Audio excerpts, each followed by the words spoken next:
Hey, what is up? Going to be continuing to review some more VODs today.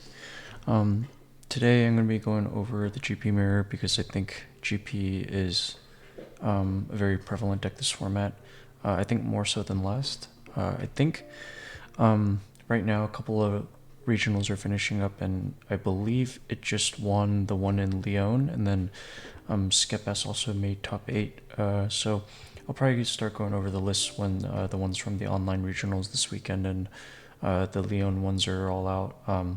And the other ones, I think there might be one more in Europe, but I'm not quite sure. But anyways, like this is the last video I'm going to be showing where I'm still on the Luna list. So going over the card by card real quick. I'm on the 16 searcher package with the 8 of the Namis, 4 event searcher, and 4 Zoro. I'm on 2 of the Fat Zoro, 8 of our best 2Ks in Sanji and Usohachi, 4 Sanji Pudding, 3 Rush Luffy, 2 Luffy Taro, 2 DMG, 2 Luna, 3 Bagua, 4 Giant, and 4 Stage. So here we're going into the GP mirror. We lose dice roll, and opponent opts to go second, and we see our starting hand where we have triple searchers, so we opt to keep, while the opponent decides to mulligan their hand away. And then on our 1, we can go ahead and start using this event search. See a 2K Sanji, Luffy Taro, and this stage. I think at this point we have plenty of counters, so I think grabbing the Luffy Taro is fine here. The stage doesn't do too much in the matchup, so grab that. And our opponent just passes on 2 and decides not to do anything. And then I opt to swing 5. I think because our opponent didn't search anything and they mulligan, there is a argument where we can starve for like a turn or two possibly. But this is something I didn't consider at the time when I was playing this game. So I just opt to swing 5 and our opponent takes. Then I fire off this Nami Searcher where I see 1 Bagua, a 2K, a Searcher, and the Fat Zoro, and then I think obviously we just want to grab Sanji Pudding so we can stick it on curve. So to do that, and then we do our third search where we grab another Sanji Pudding, where we only have 3 options to grab in the stage: the 2K and the Sanji Pudding. So again, I think we just want to find our bodies anyways, so I think that's fine. But I should definitely be pushing up these 2Ks when doing this, because if I've already searched twice this turn, or no, 3 times this turn, or this game, it is entirely possible that I see my bottom stack again. So small things there. Our opponent swings 5. We take the first one obviously, and then they just play this the new blocker Zoro. So I think this is like sort of the reason why I mentioned earlier that they obviously didn't find anything, or they didn't find a Zoro off the life for their draws. So and they didn't end up searching. So it was definitely like, a call you can make to pseudo starve them, and then maybe like one more turn, seeing as they didn't find anything. But I decided to push 5 anyways and try and drop them to 2, which they take, and trigger out a Nami Searcher, which grabs them a DMG. So here I opt to just play the Sanji Pudding and pass, saying I'm going to Luffy Taro next turn into the Sanji Pudding, which opponent has knowledge of both these cards in hand. So they finally fire off their Sanji Pudding, swing 6, which we opt to 2K out of. But honestly, seeing as our hand doesn't have any natural counter at least, I think we should have just taken and gone down to 2.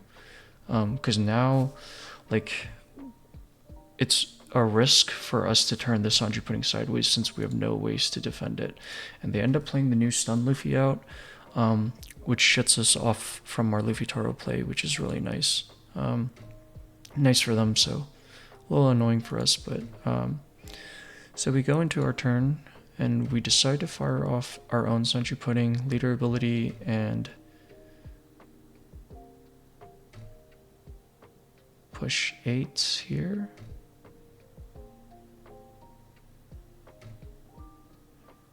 search with the event searcher, which we see a 2K, a giant, and a Zoro.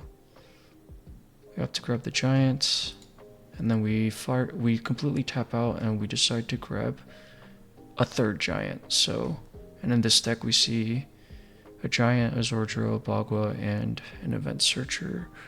And because of that, the opponent knows we have 2 giants and a Luffy Taro in our hand, so, and 3 unknown cards. It also means, like, since I'm completely bricked up here, I can't turn any of my body sideways, because if I turn the Sanji Pudding sideways and they just go 7 into it, and I, like, for whatever reason they decide to go 7 here, I lose it immediately, and I probably lose in that position. So they decide to fire off Luffy Taro and go into Zoro.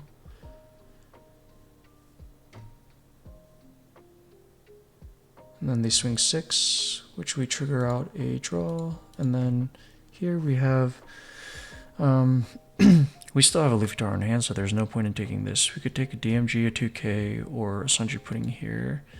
And I opted to take another Sanji Pudding for some reason. Swing another 6, grab a Luna, but probably not worth triggering that out. And then because we have absolutely no counter, we have to take to 0.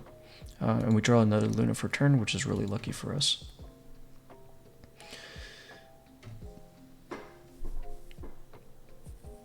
Here we swing 7 and they give us a giant, which is a pretty good sign for us because they're down to 3.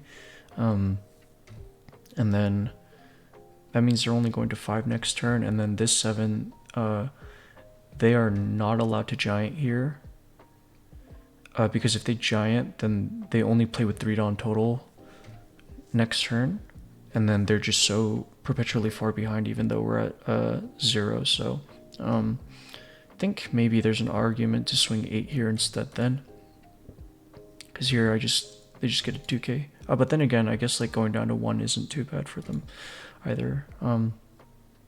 So Luffy Taro into Sanji Pudding. Swing another 6, which they take, and then I fire off the Luna and pass with 4 standing. And they decide to swing another 6 here, which I give him a 1K. The funny thing is, if at any point in this turn, if they just swing a 7, I probably lose. Because if they swing a 7, I have to either DMG or giant that, and that gives them a ton of information.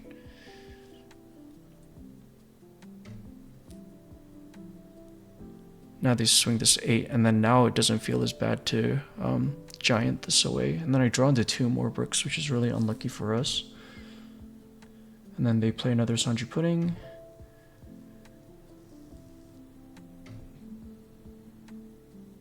They swing another 7 into our Sanji Pudding, which they honestly probably just should have pushed face here.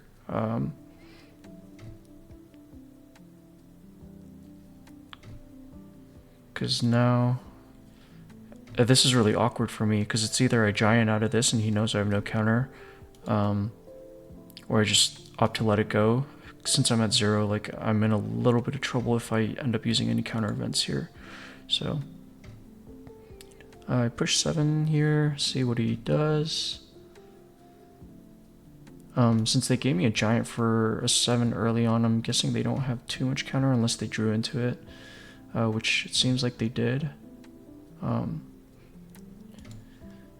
If they giant once, then a Rush Luffy is potentially turned off, so they can kind of play around the fact that I can't really play Rush Luffy, or at least like play it and swing for like a significant amount. It'd have to be like the first action I do before they giant or anything. So they 2K there, but at the same time, if they giant here, they are not allowed to rush Luffy, and since we have Luna, we can secure the game if they ever giant in this turn. And then I decided to do what I thought at the time was sort of a cute play, where I just DMG both their units down, which I mentioned this in my previous video, but this Zoro is bugged. I don't know if it's still bugged on Sim, but this does not play around DMG. it should be character effects only, so don't get scammed in IRL games. This only plays around Usohachi and Fat Zoro in Mirror, so... but the effect triggers because of the bug, but they don't have anything to tap, so it goes down anyways. Then I can swing an 8 here. Then I fire off a Luna, freeze their entire board. And then I decide to just push a 6.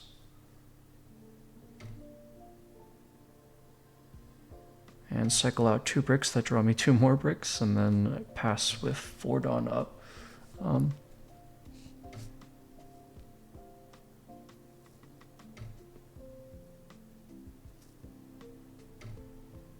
Opponent does have the Rush Luffy, and they swing 6, which again, if at any point in the last 2 turns, if they just 2k checked me by swinging a 7 instead, I just lose. Or I guess if they, yeah, or I guess in this situation, if they swing a 7 and then I giant, because if they swing a 7, they can only swing 9/9 with the Luffy, which I guess the giant gives me perfect value out of a 9, whereas him going 10/10 here, I have to draw into 1k counters, which luckily I do. But here, like, see, I didn't draw any other counter events, so I probably would have lost if they decided to just go 7/9/9. But luckily, I do draw the counter, and they scoop, because obviously they're not going to be able to survive out of there. Funny enough, I think I also lose to, like in this position, if they just fire Luna, depending on if they have counter events or not, I guess. What did they have in hand? They did not have anything. I was thinking if they Luna'd me back here. If they Luna'd me back here, well, they had like... Yeah, if they like counter this hit and then they Luna me back, I think I just lose on the spot. Actually, maybe not, since I had Rush Luffy. But, you know, that's... You know, it's hard to say, like, exactly what went wrong for them. So I think going back just to a couple pivotal turns, I think that we can talk about in this situation. After they play the Sanji putting into the stun Luffy, I think we have a couple options of what we can do here. So instead of playing the Sanji putting out, what I could have another option we could have done was play the Rush Luffy, leader ability, and then I would float 3 after leader ability and the Sanji putting effect, and then I could have gone 8/8/6, which, judging by how they countered out of this one, the swing pattern would be we could go high to low, so we can do something like swing the Rush Luffy for 8, they counter, then I swing the 6, and then depending on if they have counter or not, they can like counter out the 1 or take and go down to 1, and then which if they do that, we just push another 8 here, which might cause them to go down to 0 if they don't have counter, or they counter again and they dump a bunch of cards in their hand. The one issue with that line though is, again, I only end up having 1k counter in my hand after all that, so if they ever decide to push any numbers bigger than exactly a 7 into our 2 rested 7k bodies, then we're sort of in trouble.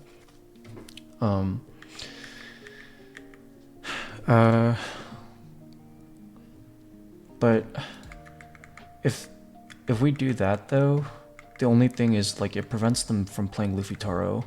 I think, at least worst case, like,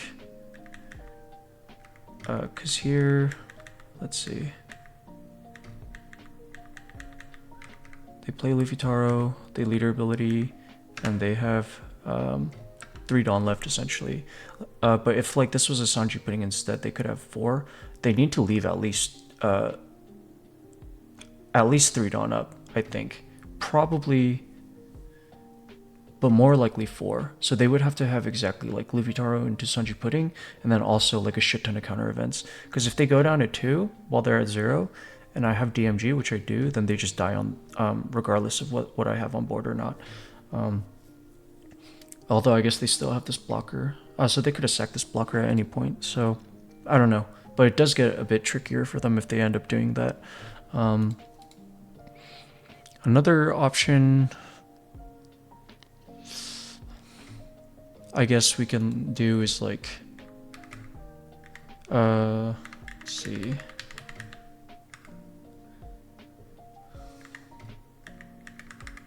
If we go back here, another option we could have done was like play the Rush Luffy, then leader ability we go to 6 and float 3. Then we swing the 8 with leader like we already did, and then we can search once.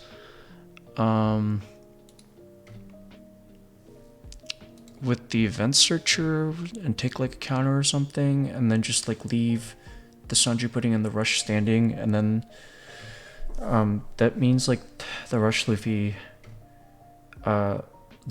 like being played early later on becomes more potent because I can always threaten to double tap at that point for a better number than playing it and then double tapping on the same turn.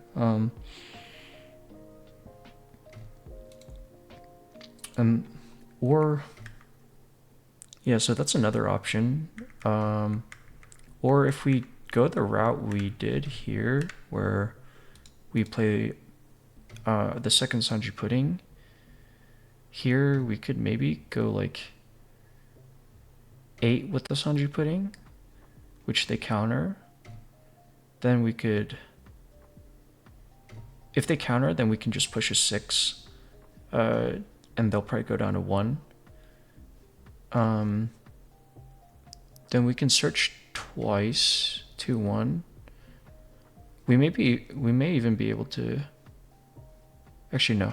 Yeah, that's right. So I stick 1 onto the Sanji pudding, swing 8, they counter, then swing 6, they take, go down to 1, because I believe they do end up going down to 1 when I swing a 6 at them.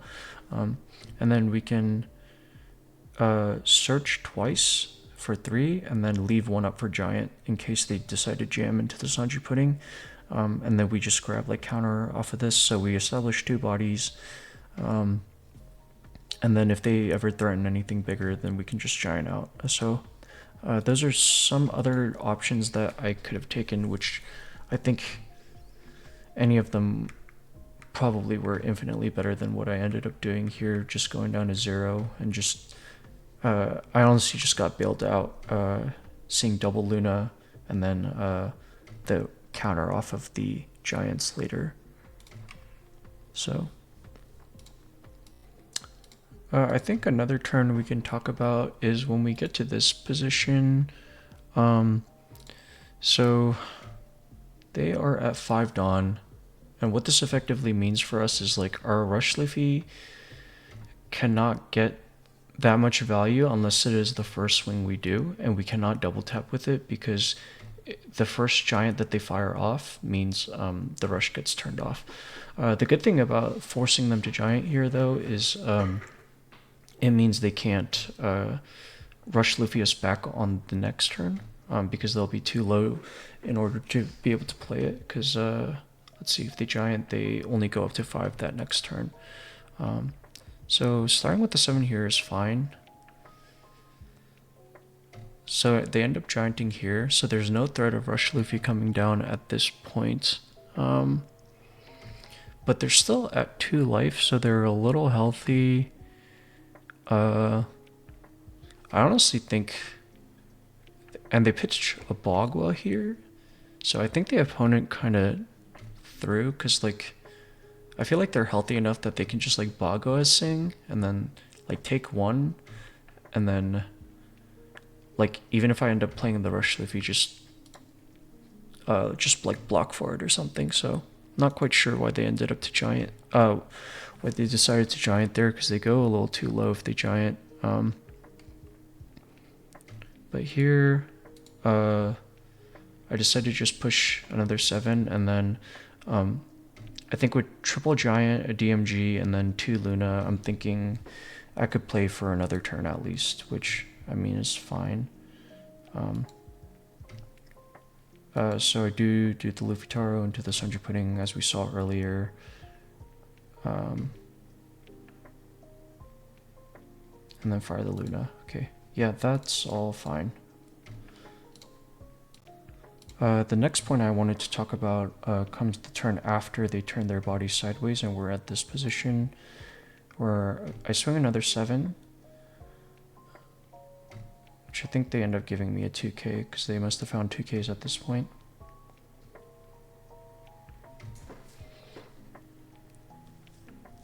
I swing another 7, they 2k out again.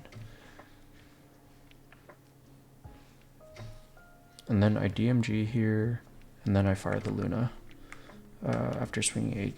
But I think DMGing down here is incorrect. I think what I should have done was just cycle out the two stages, and then I could like Nami search and then try to find like an event counter or something, leader ability. So if I did that, it'd be 2 for stage, 2 for Nami, so we'd be at 4. Leader ability, and then so -2, restand 2, 1, 2, 3, 4, 5, 6, 7, and then we get 2 back. So we'd be back up at 9 after that. And then we fire off the Luna, so we have 6 Dawn left over. After that, it just kind of depends on what we drew off of like the Nami and then the Marys, obviously. And then even if we don't draw anything good off the Marys, like or their bricks, which I do believe they end up being bricks, they can always just be GGG fodder. So the reason I say I don't think DMGing here was worth it was essentially I'm trading 3k counter for just a 2k swing. Because in this position, let's say we go over to this turn. And imagine like the Sanji Pudding here is standing. The opponent has like a couple choices, but they essentially get an extra swing with this Sanji Pudding. So if they swing 7, then we just give them the DMG anyways, and then it did the same thing as tapping down the blocker and the Sanji Pudding. If they attach 1 here and swing 8, we give them DMG, and DMG gets like perfect counter value, in which again it did its job again, and then this only becomes able to swing 9/9 at that point. So we attach 1 here, attach 2 to rush Luffy, and you need 2 for the ability, so it can swing 9/9, which GGG gets perfect value out of both, so we go 10/10, and then the leader is only swinging for 6 at that point. So they cannot efficiently, and then any other Dawn they attach at that point to any other unit makes it so that this swing is less potent. So even if they split like, if they, at this point, if this is standing, any Dawn that they split onto leader or Sanji Pudding, it's just, like that doesn't give them the ability to tax 2 from the giant, with this. So, either way, like, I think the DMG would have just like, been better value, just trading the swing for this instead anyways. Cause, like, at this point, even like if our opponent decides to go for it here, then they're going to be tapped out, and then there's no way they're going to be like leaving Dawn up and then this blocker standing and thinking that they can live through it unless they have like a crazy amount of counter events, which in that case we can just like save this DMG if they decide to float, because they won't be swinging for as much at that point, and then we can just tap down the blocker and then like a Dawn or something. So they're most likely going to go for it here anyway. So I think wasting the DMG there was pretty inefficient. I just got tunnel visioned seeing like a full board and like needing or like thinking that I needed to just freeze everything, but it just goes to show that there's a little bit more nuance than that when using DMG. But yeah, so a lot of little interesting interaction points. I'm not quite sure. I definitely did not play this game very well, and the mirror is something that I still kind of struggle with. But yeah, hope you were able to take something away from it. Thanks for watching. See ya.